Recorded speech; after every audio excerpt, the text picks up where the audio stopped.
Assalamualaikum warahmatullahi wabarakatuh. Saya Ahmad Jufriyadi, Ketua Tim Peneliti dari Program Studi Pendidikan Fisika. Kami akan mempresentasikan proposal kami dengan judul Eksplorasi Dampak Penerapan Kebijakan MBKM Merdeka Belajar Kampus Merdeka terhadap capaian indikator kinerja utama Program Studi Pendidikan Fisika. Ada beberapa hal yang melatar belakangi dari penelitian ini.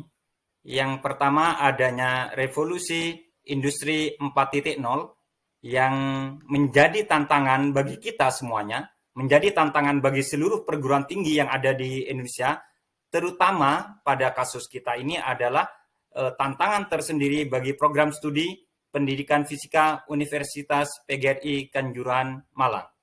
Apa tantangan tersebut? Yaitu kita harus mampu menyiapkan lulusan dengan keterampilan abad 21. Keterampilan komunikasi, keterampilan kolaborasi, berpikir kritis, dan kreativitas. Kemudian juga menyiapkan lulusan yang tangguh dengan kompetensi, mumpuni, dan mampu bersaing secara global. Untuk itu, Prodi Pendidikan Fisika telah mendesain dan menerapkan kebijakan Merdeka Belajar Kampus Merdeka sejak tahun akademik 2020-2021. Beberapa hal yang telah kita lakukan untuk menerapkan kurikulum yang berbasiskan kebijakan Merdeka Belajar Kampus Merdeka tersebut, yaitu kita melakukan perombakan kurikulum, kita melakukan perubahan kurikulum, yaitu menjadi kurikulum dengan kebijakan MBKM.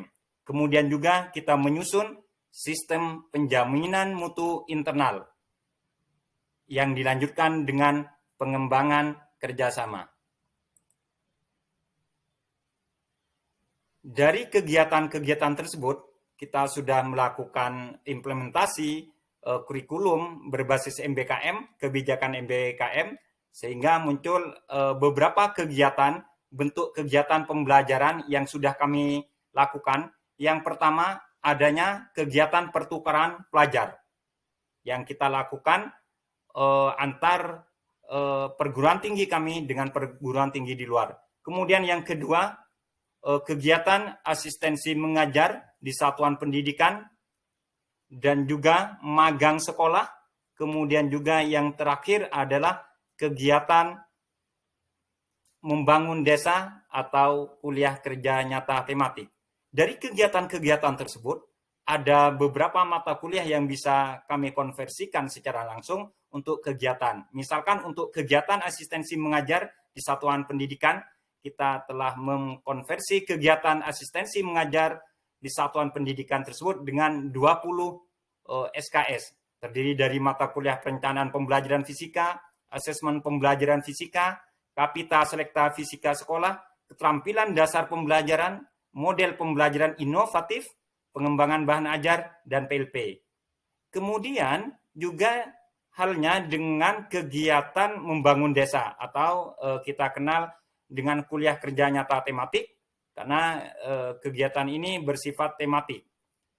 Kita konversikan kegiatan tersebut dengan beberapa mata kuliah yang berjumlahkan 20 SKS, yaitu pendidikan lingkungan, energi, teknopreneur, fisika terapan, PLP, KKN, dan fisika bumi. Ini merupakan beberapa bentuk kegiatan pembelajaran yang sudah kita lakukan. Sehingga tujuan dari program ini adalah melakukan kajian secara komprehensif terhadap dampak penerapan kebijakan MBKM terhadap IKU Prodi Pendidikan Fisika. Beberapa hal lagi yang ingin kami sampaikan adalah metode.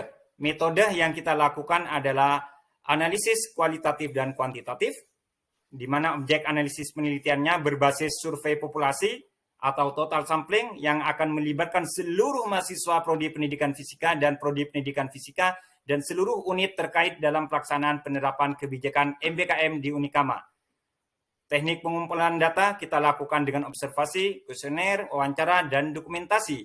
Kemudian juga pengujian hipotesisnya akan kita lakukan dengan analisis korelasi dan uji beda.